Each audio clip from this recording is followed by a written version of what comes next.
জেলার উন্নয়নে আরও জোর দিতে আজ উত্তরকন্যা থেকে উত্তরবঙ্গের 8টি জেলাকে নিয়ে রিভিউ মিটিং মুখ্যমন্ত্রী মমতা বন্দ্যোপাধ্যায়ের। বেলা 1টা থেকে রিভিউ মিটিং শুরু হয়। এই মিটিংয়ে উত্তরবঙ্গের 8টি জেলার প্রশাসনিক এবং পুলিশ প্রশাসনিক আধিকারিক সহ পঞ্চায়েতের 3টি স্তরের জনপ্রতিনিধিরা অংশগ্রহণ করেন।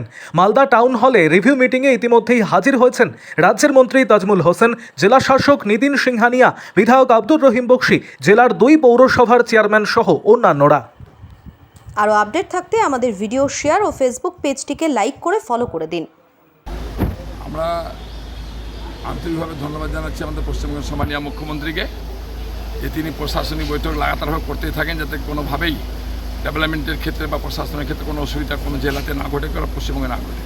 আজকে তিনি ভার্চুয়ালেই প্রশাসনিক সভা করেছেন, এদিকে 8টা জেলাকে নিয়ে, তার মধ্যে মালদাও ছিল। বিভিন্ন খোঁজখবর তিনি রেখেছেন, বিশেষ করে মালদা জেলার ক্ষেত্রে যে ভাঙন সমস্যা, সে ভাঙন সমস্যা নিয়ে তিনি বলেছেন যে কেন্দ্রীয় সরকার সহযোগিতা করছে না, তার মধ্যে দাঁড়িয়ে তিনি অর্থ বরাদ্দ করেছেন যাতে ভাঙনের মানুষ ক্ষতিগ্রস্ত নয়, সেদিকে নজর রাখতে বলেছেন। আর যে ছোটো ছোটো সমস্যাগুলো আছে যাতে দ্রুতগতিতে প্রশাসন সেটা মিটিয়ে নিতে পারে, জনপ্রতিনিধিরা সাহায্য করতে পারে, সে কথাগুলো বলেছেন। আর কিছু কিছু অবাঞ্ছিত ঘটনাগুলো কিছু মানুষ ঘটিয়ে দেওয়ার চেষ্টা করছে মালদায়, সেটাই খুব তৎপরতার সাথে তিনি পুলিশ প্রশাসনকে নির্দেশ দিয়েছেন দেখার জন্য। যেতে মানা করছে।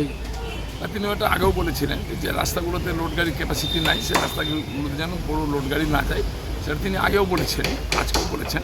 সেদিকে সবাইকে তৎপর থাকার ঠিকই দরকার আছে যে বড় লোড গাড়ি একটা সাধারণ রাস্তায় গেলে রাস্তাটা ভেঙে যায়।